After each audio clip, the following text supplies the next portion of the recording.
Alors, reparlons un petit peu de pandémie, puisqu'on y est, qu'on n'en sort pas. Et je vous remontre d'ailleurs à ce sujet mon livre L'expiation dans la pandémie, qui, même s'il ne fait que rassembler des pages d'un journal, donc un texte circonstanciel, et n'a pas pris une ride sur son apport essentiel qui est d'analyser la dimension névrotique et la dimension perverse dans la gestion médicale de ce qu'on a appelé la crise sanitaire, qui est en fait une crise sociale, peut-être même politique. Et je vous rappelle que la dimension névrotique, c'était la phobie de paraître distinguer entre les personnes contaminées et les non contaminées, ce qui paraît évident. Un virus, un mal arrive, il faut distinguer ceux qui sont atteints et les isoler respectueusement, les soigner bien sûr, etc. Et inviter les autres à se protéger, les gestes barrières, les masques qu'on a mis beaucoup de temps à mettre en place. Bref, et leur foutre la paix. Et donc, faut surtout pas, on ne fait pas de discrimination.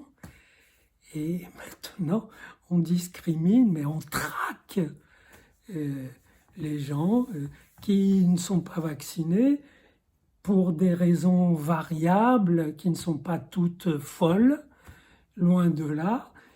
Et moi, je vous signale que je suis vacciné, j'ai ma 3e dose, parce que j'appartiens à la classe de ceux qui ne peuvent pas se permettre d'attraper cette maladie.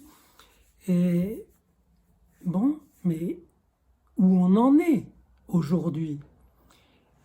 Attendez, avant de voir où on en est, la dimension perverse, que j'analyse aussi, elle se rapporte à la fonction de la loi. C'est une loi qui se présente comme loi totale, fondée sur la science, la vérité scientifique, l'observation, enfin, sur des choses tellement solides que le quidam, et qui objecterait à ça, serait un petit peu cinglé ou caractériel ou n'importe quoi. Sauf que cette certitude qui fonde la loi absolue se révèle fragile en tout point, puisque on en est pratiquement un peu au même point qu'au début. C'est-à-dire que les vaccins se révèlent protecteurs, mais sur un petit laps de temps, disons 6 mois.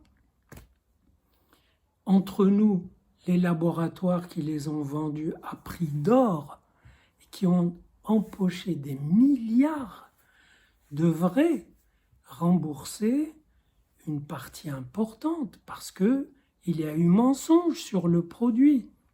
On disait, avec le vaccin, vous avez réglé votre problème. Vous avez réglé le problème. Avec qui il restait quand même une petite question infinie et lancinante qui est, mais pour que ça marche vraiment, il faut que tous soient vaccinés, ce qui implique une totalité. Qu'est-ce qu'une mesure qui, pour être valable, exige une telle totalité? Et là, on s'aperçoit que même avec cette totalité, ça ne protège que sur 6 mois. Et j'ai vu des proches qui ont attrapé des formes graves et qui avaient 2 doses. Donc il faut les 3 doses. Et que la 3e ne date pas de plus de 6 mois.